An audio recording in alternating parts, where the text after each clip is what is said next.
Donc, c'est avec un grand plaisir que j'ai accepté de venir vous parler des équipements. C'est quelque chose qui me tient grandement à cœur.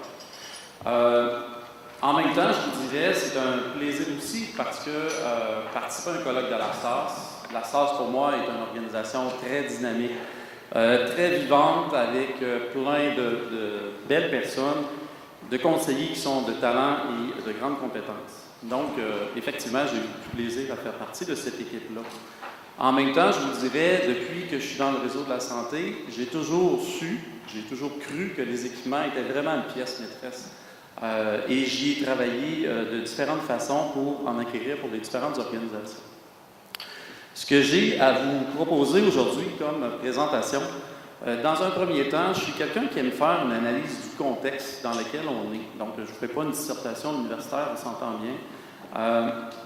Mais quand même, pour regarder dans quel monde on évolue actuellement et pour en arriver à faire cette analyse-là, pour aboutir avec finalement la deuxième partie qui va être les équipements. Donc, le contexte actuellement dans le réseau de la santé, on s'entend, ce n'est pas un contexte qui est facile. Il y a des défis immenses. Donc, certaines personnes vont dire, ben oui, le réseau de la santé, le contexte, il n'est pas bon pour faire la prévention. Mais en même temps, on est dans un contexte où il y a plusieurs éléments qu'il faut regarder. Donc, qu'est-ce qu'on doit retenir de ce contexte-là? Est-ce que les équipements sont quelque chose de favorable? Est-ce que le contexte permet l'acquisition d'équipements? C'est ce qu'on va regarder ensemble. Donc, un contexte pour la première partie, l'analyse et le choix des équipements dans une deuxième partie, et finalement, quelques éléments d'échange entre nous pour finaliser la rencontre, la présentation. Advenant qu'il y ait des besoins de discussion, certaines personnes voudront continuer la discussion. Je serai disponible pour le restant de la journée. Donc, l'analyse du contexte, il y a certains éléments du contexte qui sont plutôt sociaux, d'autres qui sont plutôt politiques, ou carrément organisationnels, dépendamment qui fait partie de ce contexte-là. Il y a donc des éléments qui sont favorables et défavorables. On comprendra qu'on est passé d'un contexte politique, peut-être, où on était plus dans un contexte d'austérité, et on est rendu peut-être plus dans un contexte de plein emploi et d'équilibre budgétaire. Donc, au travers des années, le réseau de la santé a traversé différents types de contextes qui peuvent être autant favorables dans certains cas ou plus difficiles dans d'autres. Donc, la courte analyse qu'on va vous faire, que je vais vous présenter aujourd'hui, un peu du passé, un peu du présent, et je vous dirais peut-être aussi, dans l'avenir, est-ce qu'il y a des opportunités qui vont se pointer à l'horizon? C'est ce qu'on pourra regarder. En même temps, on va pouvoir discuter de ce qui s'appelle, que moi j'appelle le grand virage prévention, qu'on sent qui est en train de s'installer actuellement, que je pourrais comparer au virage qu'on a pu voir il y a une quinzaine d'années au niveau de la prévention des infections nosocomiales. Pour ceux comme moi qui ont commencé, je vous dirais, fin des années 80, au début des années 90, à ce moment-là, on percevait la santé et sécurité au travail ou les maux de dos, par exemple, comme étant une espèce de grosse montagne qu'on n'était pas capable de monter. Personnellement, moi, j'identifiais ça comme une espèce de grosse boule mollasse, trop pesante à pousser, incapable à tirer, où on n'avait pas trop d'emprise là-dessus. Et finalement, avec les années, on a vu apparaître toutes sortes d'équipements qui ont pu nous aider à changer notre façon de voir les choses et surtout de la gérer.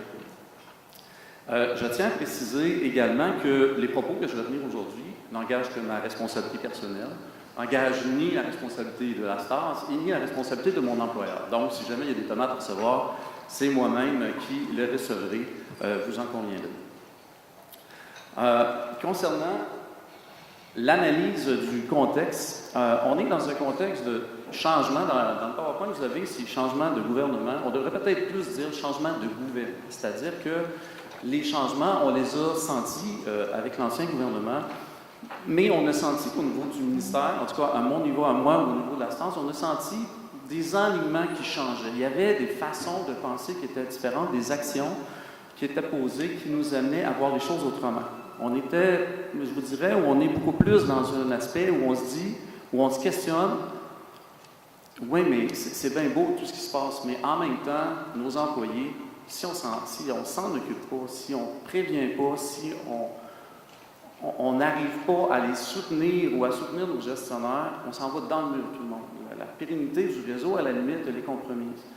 Donc, il y a vraiment une volonté de dire, il faut travailler ensemble. Donc, tout le long de la présentation, vous allez m'entendre parler, il faut s'occuper des employés, il faut consulter les employés, il faut travailler avec les employés, il faut travailler avec les partenaires. Donc, cette pensée-là que j'ai, cette pensée-là que l'ASTAS diffuse à tout le monde, maintenant, on a vraiment l'impression que tout ça est en train de s'installer.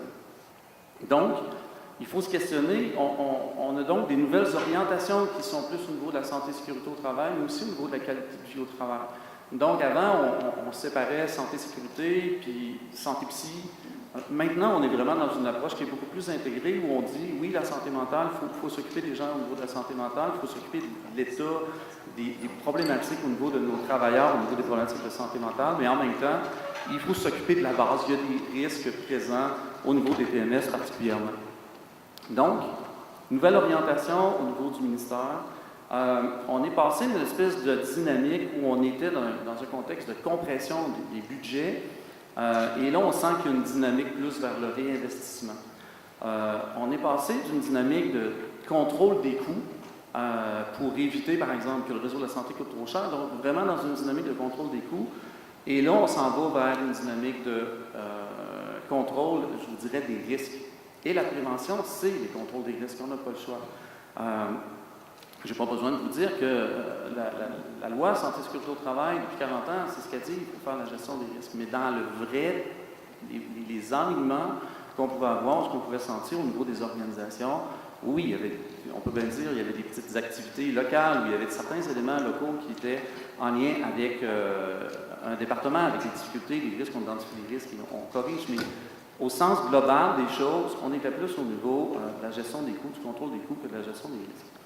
Et finalement, on sent qu'il y a un alignement où on était basé beaucoup plus sur la gestion des absences. Et là, on se questionne sur comment on peut en arriver à faire plutôt une gestion de la présence au travail.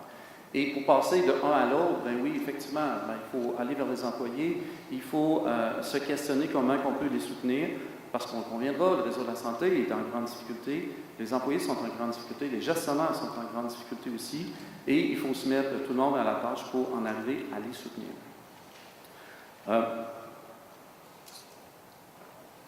Voilà. Donc, au niveau de l'analyse du contexte, on parlait des nouvelles orientations du ministère, des exemples. Vous avez peut-être vu passer chez vous une nouvelle politique santé, sécurité et qualité de vie au travail qu'on appelle prévention, présence et qualité de vie au travail. Chez nous, cette politique-là, elle est en place. Est-ce qu'elle est pleinement diffusée? Non, mais ce qu'on sent, c'est pour qu'on ait un réel changement, ça prend cette politique-là.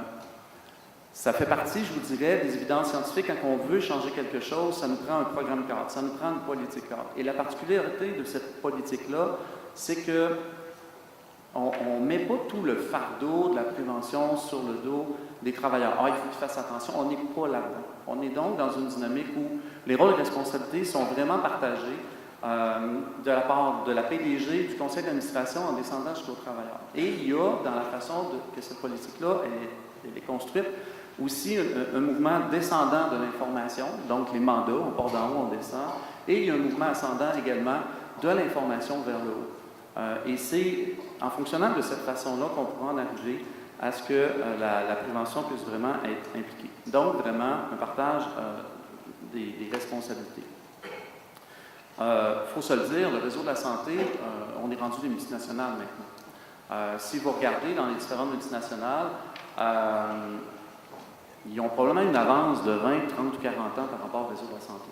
Donc, ça fait longtemps que dans les multinationales, un superviseur d'une équipe dans une usine, par exemple, le matin, sa gang arrive, puis il fait le tour. Est-ce que tout le monde a ses équipements? Est-ce que tout le monde sait ce qu'il y a à faire? Est-ce que tout le monde est informé des risques dans lesquels il va faire? Est-ce qu'on fait ça dans le réseau de la santé? Non.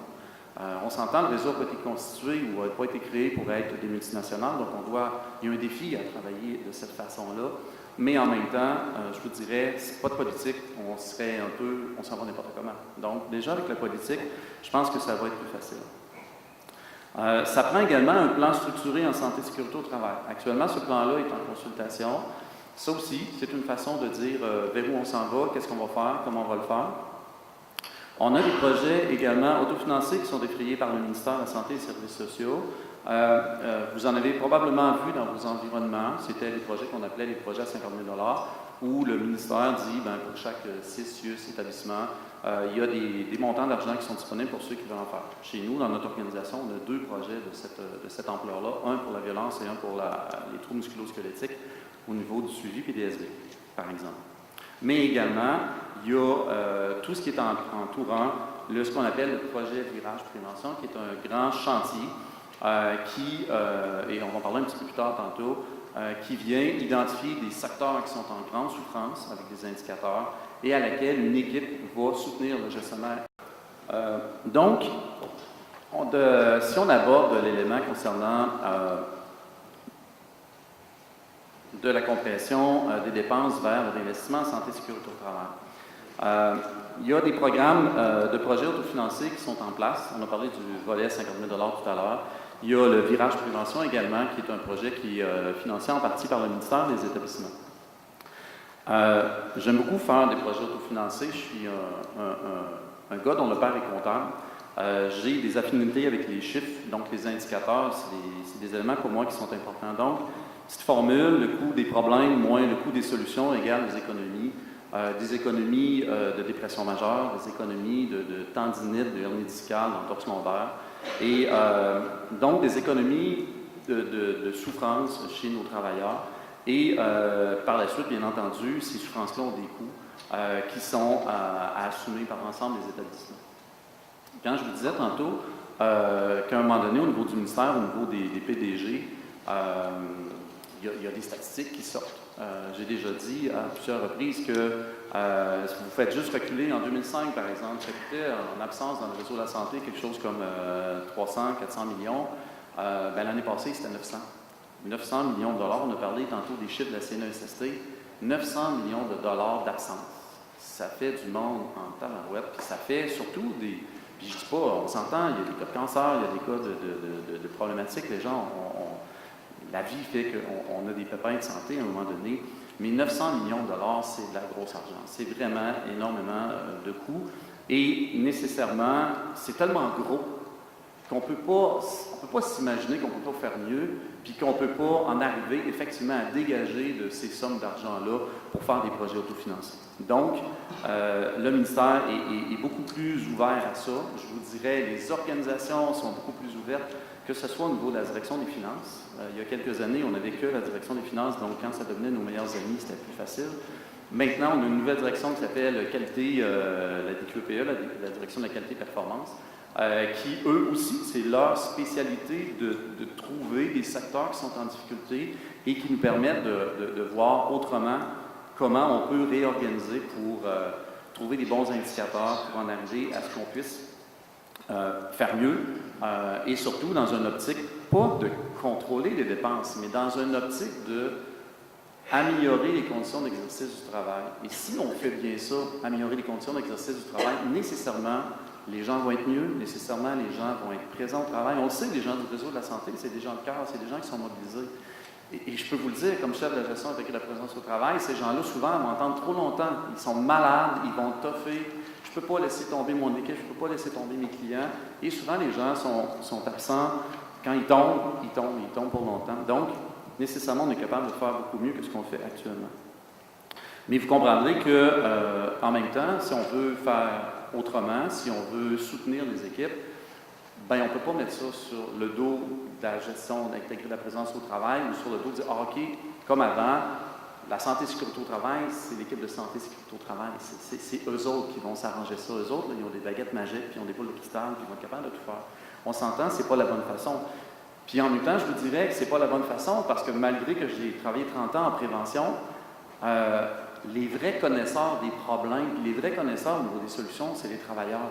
C'est pas moi dans mon bureau, j'ai jamais fait de la job de préposé. Je les ai vus, j'ai travaillé avec eux autres, j'ai discuté avec eux autres, j'ai une connaissance de ce qu'ils vivent, de ce qu'ils pensent. Mais les vrais connaisseurs, c'est eux. Donc, nécessairement, c'est en passant avec eux qu'on va pouvoir le faire. Donc, les projets autofinancés, beaucoup plus facile à avoir, je veux dire, le ministère est ouvert à ça, les établissements de santé sont beaucoup ouverts à ça, parce que si vous dites à un directeur de finances, écoute, j'ai un problème qui coûte 1 million de dollars, et si on met ça en place, on sauve 500 000 par année. Ben lui, il se dit, OK, ça veut dire que pendant 2 ans, on paye 1 million, et par la suite, c'est 500 000 d'économies par année, comprenez-vous? Donc, c'est sûr que vous allez avoir besoin de travailler un peu, on s'entend, là, ils ne font pas un chèque de 1 million comme ça, mais n'empêche que c'était très difficile auparavant, et c'est de plus en plus facile aujourd'hui. On doit également ajouter que les projets autofinancés, auparavant, ce qui était un peu compliqué et difficile, c'est que souvent, on n'avait pas d'exemple de projets autofinancés qui avaient été faits ailleurs. Autre élément encore plus important qui est très différent aujourd'hui, c'est que maintenant, on a des évidences scientifiques. On a des recherches, par exemple, qui viennent soutenir, et c'est vraiment assez abondant comme recherche, et surtout sans équivoque, les équipements, que ce soit des leviers sur rail au plafond ou autres, ce sont des équipements qui sont performants, qui perdurent dans le temps et qui produisent des économies de façon importante. Donc, que ce soit de diminuer la fréquence des accidents, de diminuer la gravité des accidents. Les gens, il va y avoir moins d'accidents et les accidents qui vont se produire vont être beaucoup moins longs, beaucoup moins graves. Donc, nécessairement, on en arrive à avoir des projets qui sont autofinancés. Donc, passer du contrôle des coûts au contrôle des risques, bien entendu, c'est ce qu'il faut faire. C'est ce que la STARS propose. C'est l'ensemble des éléments qui peuvent être les outils, les démarches qui peuvent être faites. Dans le virage prévention, on est beaucoup au niveau des matrices de risque. On est au niveau de la grille de l'INSPQ sur les facteurs psychosociaux. Et en même temps, on est au niveau, si on veut contrôler les risques, bien entendu, ça nous prend des ressources.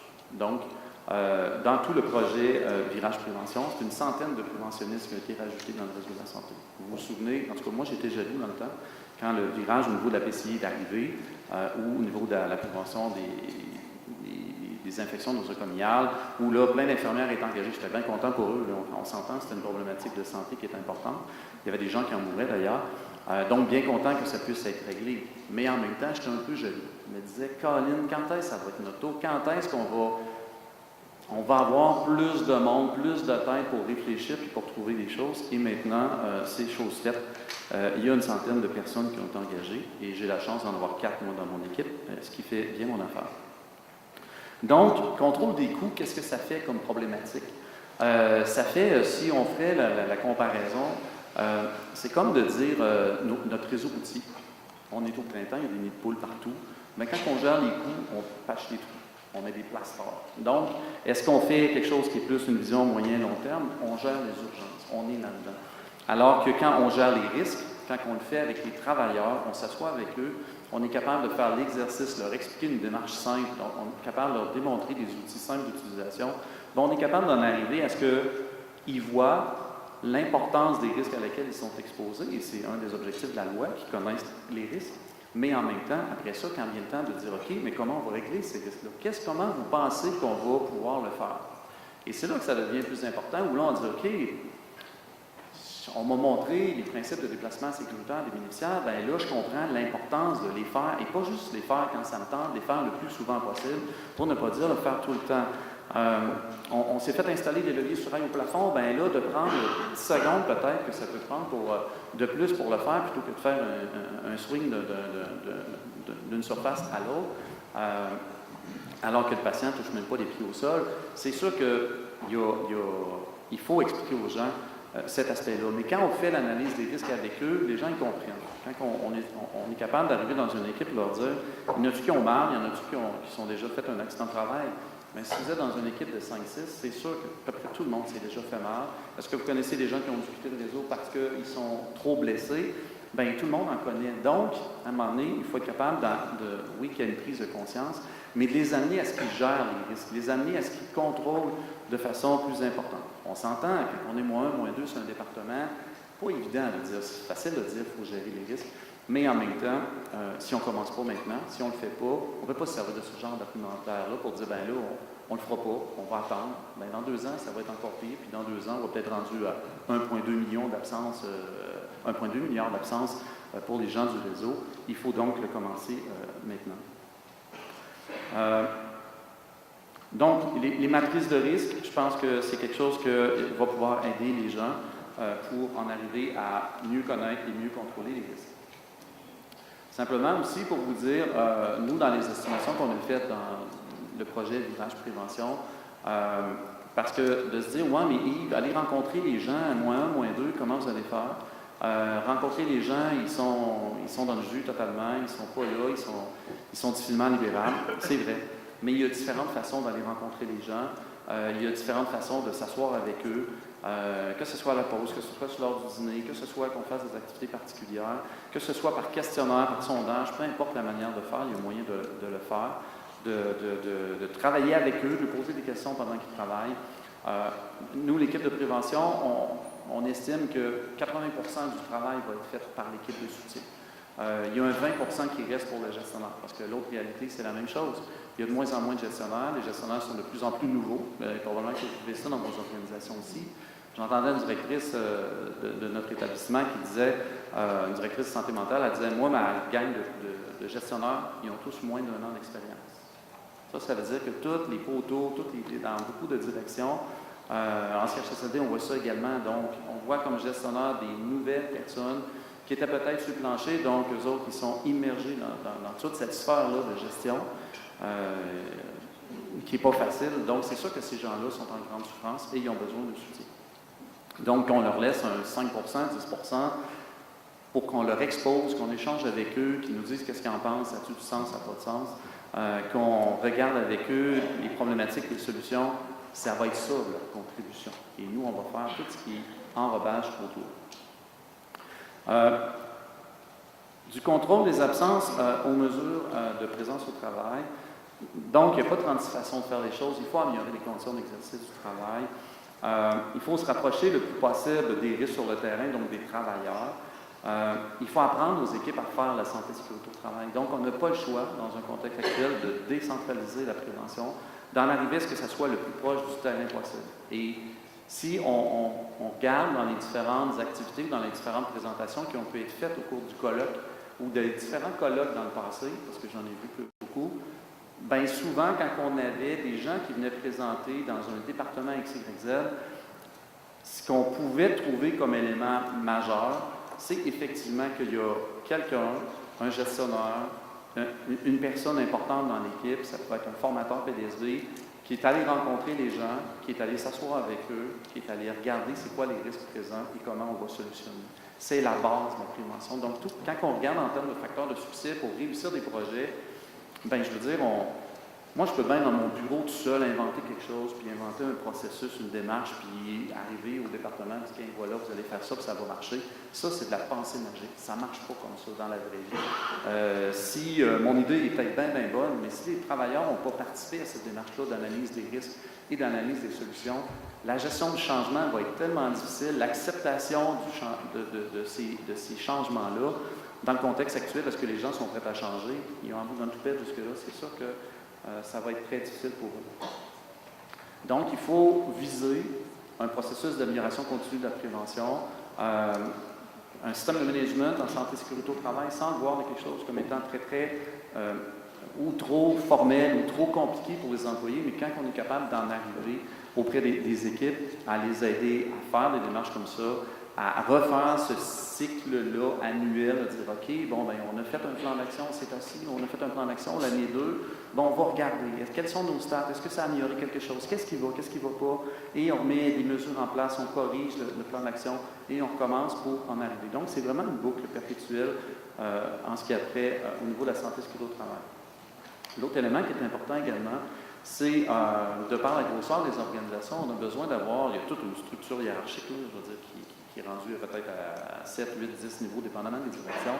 Mais au niveau de la prévention également, on doit avoir une structure hiérarchique. Donc, on peut avoir, comme dans notre cas chez nous, un comité d'orientation stratégique en santé et sécurité au travail, donc une espèce de comité chapeau, différents sous-comités de travail qui sont régionaux, parce qu'on a plusieurs régions un peu distinctes. Donc, un travail qui s'en va, on part de la globalité des éléments en s'en allant de plus en plus vers des établissements, vers des sous-régions, et par la suite, d'autres petits comités, des comités consultatifs dans le virage prévention qu'on pourra parler tout à l'heure, qui en arrivent à s'en aller vers le terrain. Donc, on part vraiment du stratégique, on s'en va vers le tactique, et finalement, on s'en va vers vraiment les choses qui sont beaucoup plus opérationnelles. Donc, les effets et les conséquences de ce virage-là, moi, je vous dirais, si on partait avec la prémisse qu'on fait ce virage-là pour sauver des coûts, je pense qu'on s'en irait directement dans le mur.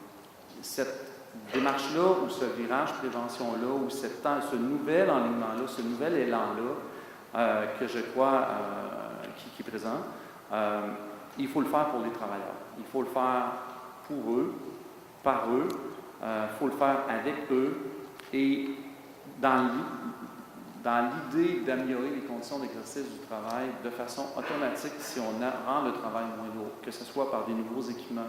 Une affaire aussi simple que de dire, OK, on a des équipements qu'on utilise à deux. Y a-t-il des équipements qu'on peut utiliser à un?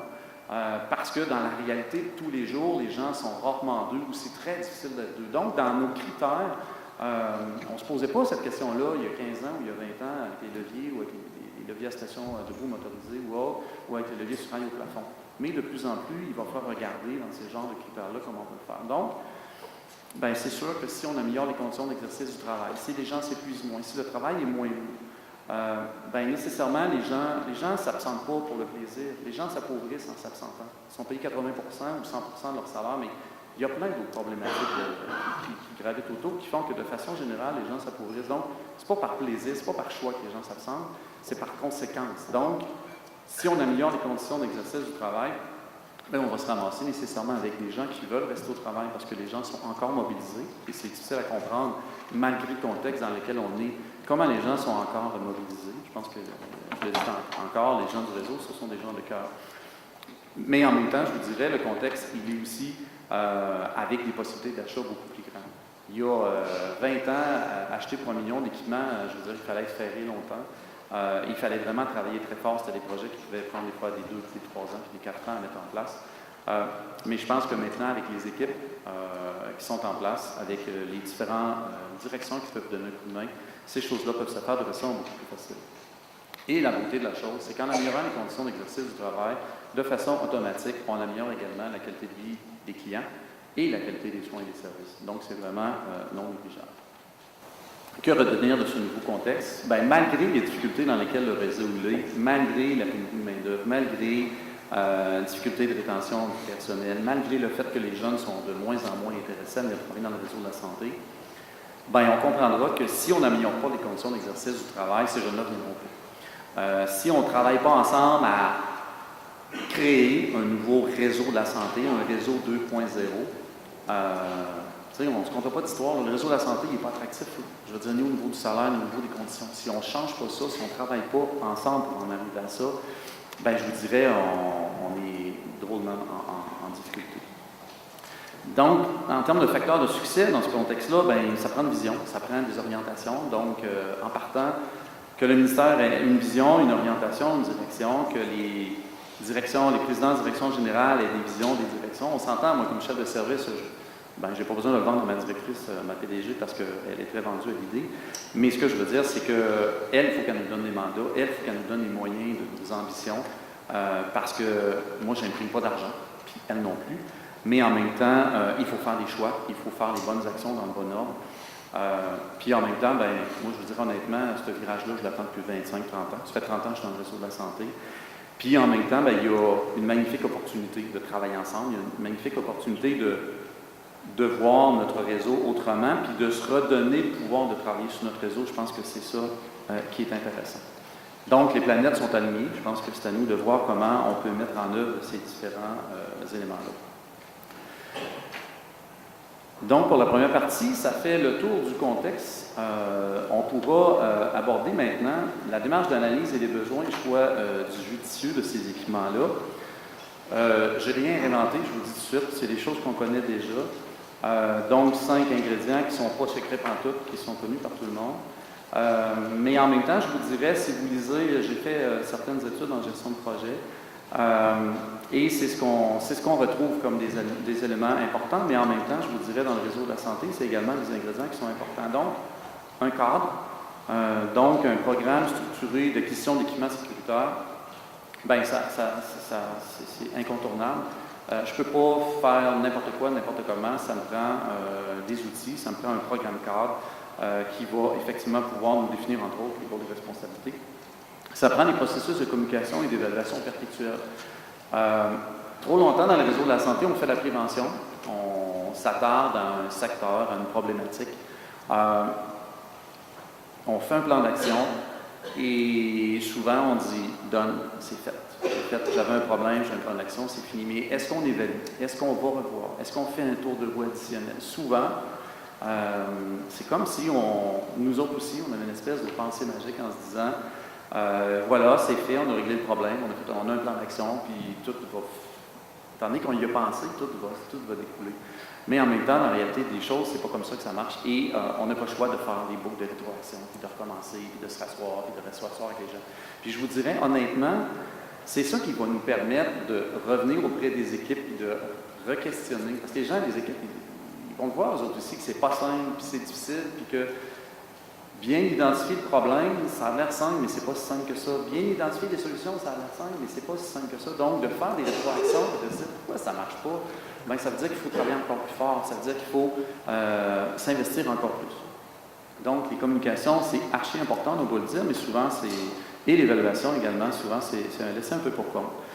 On est bon pour starter bien des nouvelles affaires, mais quand il y a le temps d'évaluer, c'est toujours la partie un peu moins fun, puis on laisse tomber ça.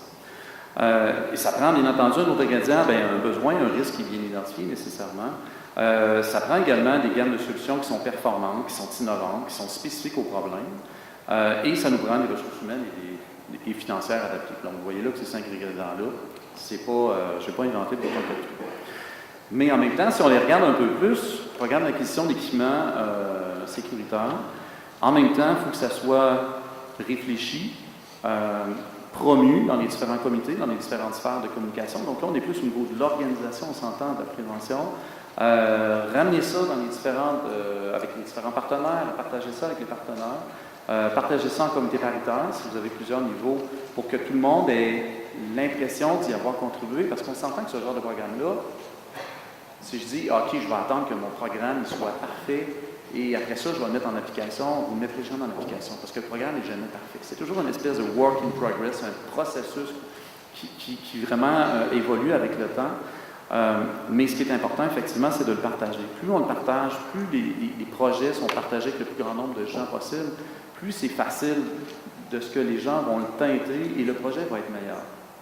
Donc, politique, des procédures sécuritaires, des processus, des outils d'analyse, d'évaluation, des projets, autant avant, pendant qu'après, c'est absolument nécessaire.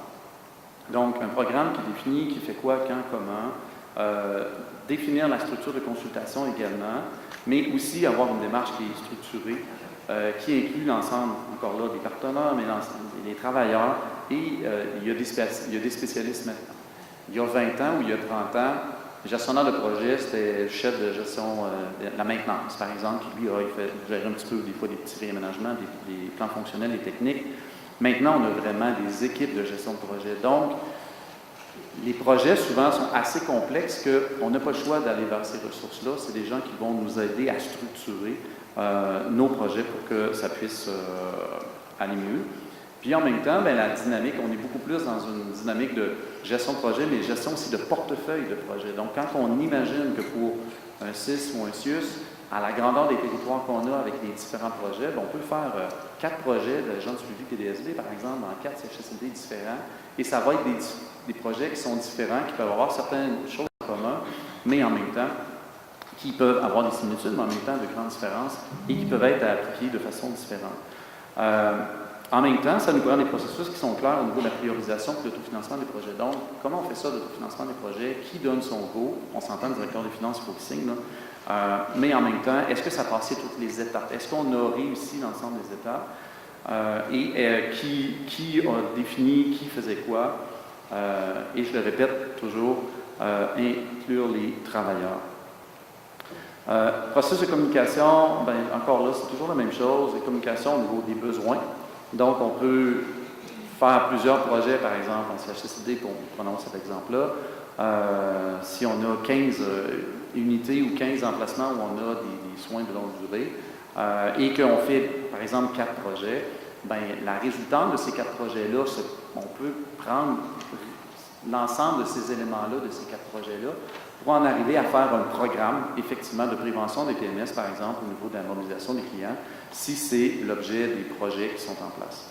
Donc, on peut partir de certains projets et d'en faire des programmes, et c'est avec l'ensemble des programmes qu'on peut en arriver à résoudre et à faire de l'impact et une différence au niveau des départements. Donc, l'évaluation perpétuelle aussi des nouveaux problèmes, des nouvelles réalités qui se présentent. On a des problématiques de plus en plus complexes, je vous dirais, que ce soit en santé mentale, que ce soit en DITSA, DT. Donc, c'est vraiment des éléments qu'il faut regarder de façon très, très pointue, mais avec des équipes multi, bien entendu. Il faut évaluer, je l'ai dit tantôt, évaluer nos processus, évaluer nos démarches qui sont en cours. Et il faut également évaluer la satisfaction des employés et des clients. Si je fais un plan d'action puis que je demande aux travailleurs est-ce que vous êtes content, est-ce que ça va bien le plan d'action, puis ils nous disent oui, qu'on communique l'information, je veux dire, ça aide les autres à l'accepter aussi. Parce que vous savez comme moi que dans la gestion de changement, on a des gens qui sont toujours willing à embarquer. On a des gens qui ne sont pas willing à embarquer pantoute. Et on a des gens qui vont se joindre au groupe. Donc, si on part avec, je dis n'importe quoi, 60% de l'équipe qui est prête à avancer et à bouger, vous avez peut-être un 20-25% de gens qui vont, quand ils vont voir que la masse se déplace, qui s'en vont vers là, ils vont suivre et ils vont embarquer.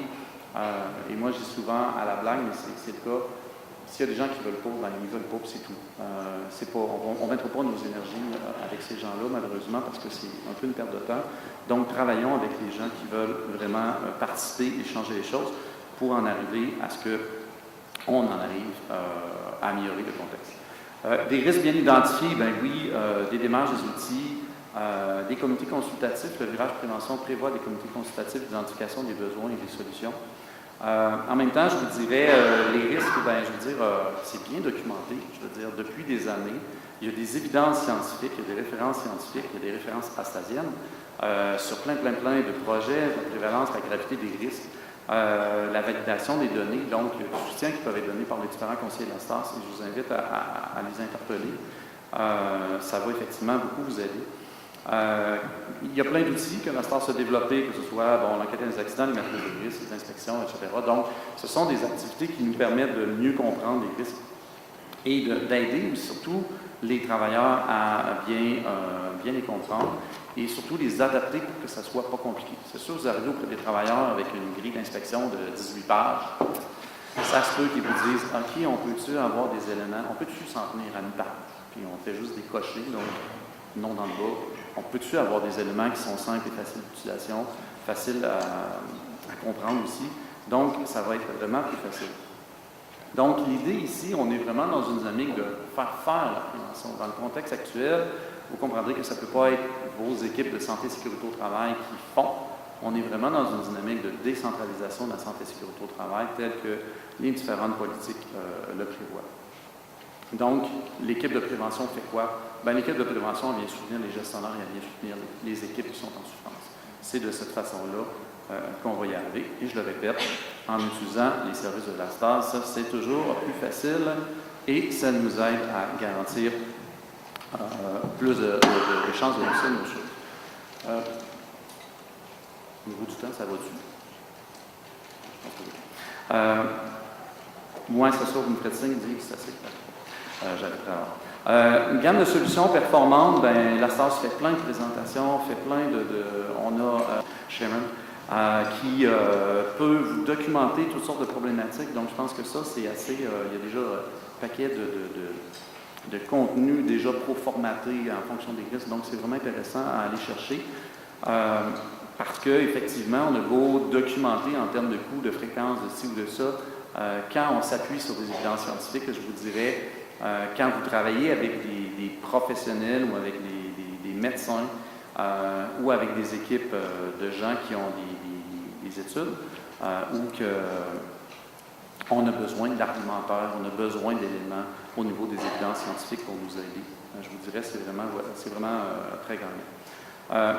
Donc, effectivement, j'ai beau avoir bien identifié mon problème, si je n'arrive pas à mettre les bonnes solutions, vous comprendrez que je n'y arriverai pas. Donc, bien identifier les problèmes, bien identifier des solutions innovantes, comme je vous disais, moi, je suis un fan fini d'équipements. De voir les nouveaux équipements qui arrivent sur le marché, c'est vraiment hallucinant. Que ce soit les robots, je veux dire, on s'en va vers ça aussi. Donc, il faut trouver comment on va intégrer ces éléments-là, comment on va intégrer ces équipements-là pour rendre le travail plus facile, on s'entend, pour que les gens arrêtent de fonctionner à -1, -2, ou arrêtent de rouler sur les départements à 150% de leur capacité. Je pense que ça devient des aides qui sont incontournables. Et encore là, les références astasiennes sont les bienvenues pour nous donner un coup de main. Mais également, je vous dirais, les équipements, c'est bien beau, mais en même temps, il faut faire des essais de ces équipements-là. Donc, et moi, j'ai toujours été, je vous dirais, pour avoir fait plusieurs projets autofinancés, je ne suis pas du tenant au plus bas soumissionnaire, je vous dirais honnêtement, mais si vous voulez embarquer là-dedans, vous avez besoin de vous lever de bonheur, comme on dit, et avoir des critères de sélection qui sont très importants. Donc, et encore là, des critères de sélection choisis avec vos gens, avec les préposés. Je donne un exemple, on a fait des projets où on achetait des équipements. Bien, on demandait aux travailleurs, tu vas acheter des toiles fines, c'est quoi vos critères concernant les toiles que vous avez besoin? Les gens nous disaient, que ça soit facile d'installation, que ça soit ci, que ça soit ça. Donc, c'est leurs besoins, leurs critères à eux. OK, on le rajoute dans la grille d'évaluation. Et vous comprendrez que quand vient le temps de faire l'analyse des données, si j'ai 200 personnes qui ont fait l'évaluation de l'équipement ou l'évaluation des toiles, peu importe, on est pas mal sûr que la toile qu'on a choisie ou l'équipement qui aura été choisi ou que les travailleurs auront choisi, nécessairement, ça va être le meilleur équipement. Et par la suite, le prix sera secondaire, parce que des fois, il y a une différence de 5% dans le prix. Si j'ai choisi les bons équipements, puis ne pas choisir les bons équipements, qu'est-ce que ça fait? Mais ça fait des gens qui disent, tabarouette, regarde, ils ont encore été au plus bas soumissionnaire, puis là, les gens disent, ça marche pas, c'est pas bon, on s'en sert pas. Donc, vous avez beau avoir investi des sommes d'argent, puis on en voit, là, je veux dire, moi, je me promène dans les établissements, je vois des équipements dans les corridors, je vois des équipements dans les placards, je vois des équipements en bas, dans le sous-sol. Puis là, tu dis, mon Dieu, il me semble qu'un lit de personne obèse, puis là, on dit, dans tel établissement, ils cherchaient un lit de personne obèse, puis là, tu te promènes dans le plaque, il y en a un là.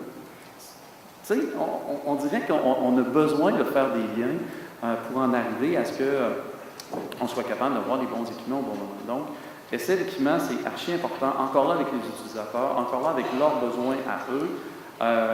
Bien entendu, si ça concerne les clients, peut-être que des équipements un peu plus électroniques, peut-être que le GBM, c'est une bonne gang à intégrer. S'ils ont à réparer, je dis n'importe quoi, par le mécanicien, ce serait peut-être une bonne idée que le mécanicien dise « Ouais, cet équipement-là, il est bien fait, lui, il n'est pas bien fait. Lui, ça va briser pour telle raison. » On est mieux de le savoir. Moi, personnellement, je ne le sais pas. Donc, plus on aura les gens autour de la table pour faire ce genre d'exercice-là, plus ça sera facile de le faire. L'autre élément qui est important dans les solutions performantes, c'est qu'il faut les diffuser aussi. Donc, on peut des fois dire, OK, on demande aux travailleurs de nous donner un coup de main, mais en même temps, les travailleurs, c'est important, quand vient le temps de célébrer, on a vraiment réussi notre affaire, c'est important de les amener en avant. C'est important de leur faire diffuser la bonne nouvelle. C'est important de les mettre.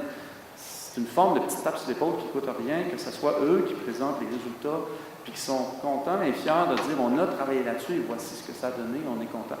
Ces gens-là, après ça, perpétuent le projet, c'est leur bébé à quelque part, ils veulent que ça continue. Donc, je pense que ça, dans notre façon de gérer les ressources humaines, dans notre façon d'apporter les changements, c'est important de penser ça. Pas juste de dire on les fait travailler pour identifier, puis après ça, on se pète les bretelles en avant, puis on est bon, regardez qu'est-ce qu'on a fait. Vraiment dans une autre dynamique où on est assis et on les envoie en avant. Là, vous allez nous présenter ce que vous avez fait, on les applaudit parce qu'on est fiers de vous autres. Et que ce soit dans les colloques de la STAS, que ce soit dans les colloques de la CNESST ou autres, dans les différents colloques en CHSLD, je pense qu'il y a de la place pour ce genre d'exercice-là. Ressources humaines aussi, le dernier point, ressources humaines spécialisées. Pour moi, les ressources humaines spécialisées, je le répète, ce sont des travailleurs. Ce sont eux qui vivent avec les problématiques à tous les jours. Et si on a l'humilité de leur demander « Qu'est-ce que tu penses de tel problème? Qu'est-ce que tu penses de telle solution? » Je pense qu'on est vraiment capable d'aller chercher et de faire un grand bout de chemin. Mais en même temps, on a besoin aussi, comme je vous disais, de gens spécialisés, on a besoin de gens en gestion de projet, on a besoin de préventionnistes qui sont des spécialistes, on a besoin des formateurs PDSD, Omega, quand on parle de TMS ou de violence, c'est sûr. Et maintenant, des nouvelles équipes du virage prévention. Donc, on a besoin aussi, je le répète, la STARS, la CNESST, les NSPQ, l'IRSST, voilà. Donc, ça met, je vous dirais, fin à ma présentation dans ce qu'il y en est entre le contexte et le choix des équipements. Je ne sais pas s'il y a des gens qui ont des questions, des commentaires. Est-ce que j'ai heurté vos valeurs? Est-ce que j'ai... Comment vous voyez ça? Est-ce que vous sentez qu'il y a... Je suis tout seul dans ma lubie avec une pause à voir que c'est en train de virer? Comment vous sentez ça? Positif? Oui, dans le fond, ce que M. disait, c'est que M. a fait quelques projets entre autres au niveau des personnes obèses. Donc, ce qu'il nommait, c'est que, et c'est tout à fait vrai ce qu'il dit, c'est qu'il y a un énorme besoin d'équipement et d'entendre qu'on peut faire des projets autofinancés ou qu'on peut, le discours qu'on tient et qu'il y a des changements qui s'en viennent, c'est positif, effectivement. Autre question ou commentaire? Bonjour. J'aimerais savoir si on va avoir des chiffres pour venir nous appuyer. Moi, je suis formateur. Ouais. Est-ce que c'est possible d'amener des chiffres pour venir appuyer la démarche du fait que quand on forme, premièrement, les gens ils ont plus on les garde plus parce qu'ils se sentent plus concernés et en plus, ça aide, dans le fond, à prévenir les accidents. Normalement, c'est sûr que les données statistiques, c'est toujours, je vous dirais, un défi en soi. Il y a probablement dans votre organisation des gens qui ont des données. Je donne l'exemple du virage prévention. Le virage prévention, par exemple, on va dans les secteurs qui sont en grande souffrance, donc les équipes qui sont en grande difficulté. Mais c'est sûr qu'on s'est donné des indicateurs, par exemple, au niveau de la CNESST et de la souffrance. Donc, on est capable de sortir des données, si vous partez du site de la CNESST, par exemple, on est capable de localiser très rapidement et assez simplement comment on a pu avoir de fréquence ou de gravité, par exemple, chez les préposés aux bénéficiaires, par exemple, dans un CHSLD plutôt qu'un autre. Donc, il y a des données qu'on est capable de sortir. Parce qu'il y a des données, je vous dirais, nationales qui existent. On peut toujours vérifier du côté du ministère. Par exemple, on sait que l'année passée, la CNSST a coûté 250 millions pour le réseau de la santé. Grosso modo, on est dans cet ordre de grandeur-là.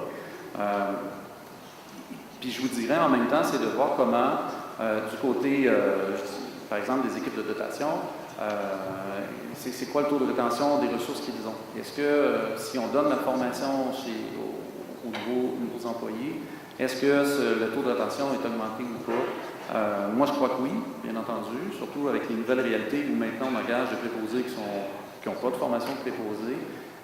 Moi, comme chef, je vous dirais, ça me fait friser un peu les oreilles et j'assiste aux différents comités de travail par rapport à ça en disant faut s'organiser. Mais en même temps, les nouveaux employés, il y a énormément de demandes. Moi, c'est sûr et certain que quelqu'un qui n'a pas son PDSB, avant de commencer son premier chiffre et voir son 2 jours de PDSB, ça, c'est sûr et certain. C'est impossible qu'il puisse commencer sans le faire. Parce qu'on sait qu'une fois qu'il a commencé, oubliez-le, puisque je suis capable de libérer, ça c'est clair. Donc, il faut que ça se fasse avant. Mais en même temps, c'est vraiment une réalité très, très difficile. Puis en même temps, c'est comme de dire tout ce qui a amené la refonte du PDSB et de dire on veut donner du 14 heures, puis en régulier, par exemple, pour des gens qui sont vus, puis on n'est pas capable de le donner. On n'est pas capable de libérer 3-4 personnes ou 10 personnes puis les mettre dans une salle. Donc, c'est là qu'il nous amène, puis on a vu plein de projets qui ont été faits, par exemple, sur le suivi PDSB. Quelqu'un qui a besoin de revisiter son PDSB, faire du 1-1 ou du 2-1 en faisant le travail en même temps, en libérant le formateur, beaucoup plus facile que d'essayer de libérer les ressources. Mais on s'entend, et c'est probablement beaucoup plus performant comme démarche pour y arriver. Mais vous avez raison que les statistiques, c'est vraiment un défi. Moi, je vous inviterais à regarder du côté de votre équipe du service santé sécurité au travail, de qualité de vie au travail. Tournez-vous vers eux, vérifiez avec eux s'ils ont des données qu'ils peuvent vous transmettre pour vous aider, parce que ces données-là, il y en a. Et dépendamment de différentes organisations, ils peuvent être plus complètes ou moins complètes. Guy Lorion, STT CIUS Centre-Sud de Montréal. Bravo pour votre présentation. Je pense qu'au niveau du contexte, tout ça, vous avez bien placé les éléments. Et je dirais aussi au niveau des défis qu'on a à relever. Donc, sur le message que je comprends au niveau même du ministère, c'est la gestion de la présence c'est plus cette vision-là qui est amenée dans l'ensemble au niveau du réseau de la santé et services sociaux. Et je dirais même que dans les autres secteurs qui sont rattachés au réseau, que ce soit au niveau du secteur préhospitalier, entre autres, ainsi de suite. Donc, c'est plus une approche de la présence au travail, et comment c'est qu'on améliore les conditions de travail, mais les conditions de vie dans lesquelles les travailleurs et travailleuses auront à exercer leur profession. Cependant, vous disiez tantôt que votre présentation n'engageait pas votre employeur, et ainsi de suite, mais je comprends quand même qu'avec les éléments que vous apportez, vous êtes pas mal engagé. C'est ce que je comprends aussi de votre message. Et l'autre élément qui est rattaché, c'est tout le volet de la culture au niveau de l'approche en prévention dans les milieux. Donc, si je prends au niveau du comité paritaire en santé et sécurité dans les CIUS et CIUS, actuellement, ça aussi, il faut développer ça, cette culture-là de confiance. Donc, on arrive avec le programme, il y a la vision du ministère sur l'approche, mais en même temps, comment ça qu'on se fait confiance au niveau des partis, qu'on laisse tomber l'ensemble de nos chapeaux pour arriver à atteindre l'objectif. Et dans ce volet-là, dans votre présentation, et comme je vous dis, j'adhère aux éléments que vous apportez dans votre présentation, on parle des travailleurs et travailleuses, oui, une décentralisation de la santé et sécurité, parce qu'il faut que les gens s'approprient, adhèrent dans l'ensemble de leur milieu à ce volet-là, à ce message-là de prévention, mais en même temps, dans les présentations, et ce que je constate, on oublie souvent les organisations syndicales. Et on doit s'assurer que l'ensemble des partenaires à l'intérieur des milieux soient en mesure de porter ce message-là dans l'ensemble des milieux pour que ce message-là prenne place et que cette culture-là se développe. Donc, travailler à partir de ce qui peut nous rassembler que de travailler à partir de nos différences dans les différents milieux. Donc, dans les présentations, je pense qu'il faut parler de cette culture-là, qu'il faut développer aussi comment c'est qu'on travaille ensemble dans un objectif commun. Mais merci et bon colloque. Merci. Merci tout le monde.